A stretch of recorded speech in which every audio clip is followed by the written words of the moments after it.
বিশ্বকাপ ফুটবলের খবর। রোমাঞ্চকর জয়ে টিকে রইল ব্রাজিল। নাটকীয় ম্যাচে জাপানকে 2-1 গোলে হারিয়ে রাউন্ড অফ 16-এ সেলেসাওরা। হিউস্টনে 5বারের বিশ্ব চ্যাম্পিয়নদের ভয় ধরিয়ে দিয়েছিল এশিয়ান পাওয়ার হাউস। প্রথমার্ধে লিডও নিয়েছিল, কিন্তু আনচেলত্তির কৌশলে আর আটকে রাখা যায়নি সেলেসাওদের। অতিরিক্ত সময়ে মার্তিনেলির গোলে জয় নিয়ে মাঠ ছাড়ে 5বারের বিশ্ব চ্যাম্পিয়নরা।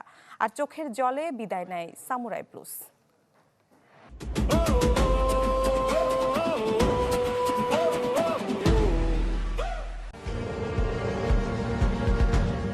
নকআউটের উন্মাদনা ছড়িয়ে বিশ্বকাপে টিকে রইল ব্রাজিল। পিছিয়ে পড়েও কি দারুণ প্রত্যাবর্তন।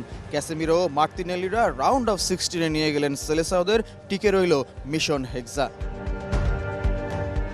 1-1 সমতার পর যখন দুদলে অতিরিক্ত সময়ের প্রস্তুতি, সেই ইনজুরি টাইমে ব্রাজিলকে বিশ্বকাপে বাঁচিয়ে রেখেছেন বদলি ফুটবলার গ্যাব্রিয়েল মার্তিনেলি।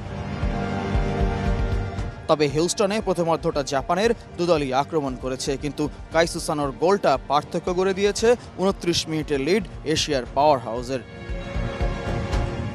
বিরতির পর স্বরূপে ফিরে ব্রাজিল অপরিবর্তিত একাদশ নিয়ে ম্যাচ শুরু করলেও দ্বিতীয়ার্ধের শুরুতে এনরিককে নামান কার্লো আনচেলত্তি।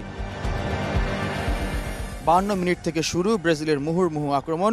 কখনো জাপান গোলরক্ষক একা, কখনো সামুরাই ব্লু রক্ষণ একসাথে রুখে দিয়েছে সেলেসাওদের গোলের চেষ্টা।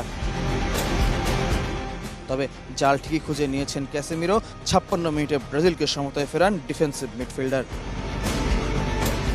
গোল উদযাপনের রেশ না কাটতেই দারুণ সুযোগ তৈরি করেন ভিনিসিয়াস জুনিয়র। প্রতিপক্ষ ফুটবলারদের ফাঁকে দিলেও বাধা হয়ে দাঁড়ায় গোল পোস্ট। তবে শেষ পর্যন্ত ঠিকই জয় নিয়ে মাঠ ছেড়েছে 5বারের চ্যাম্পিয়ন ব্রাজিল। 68,000-এর বেশি দর্শক দেখেছেন রাউন্ড অফ 32-র নকআউট উন্মাদনা। তবে আক্ষেপ রয়ে গেছে নেইমারকে মাঠে না দেখার।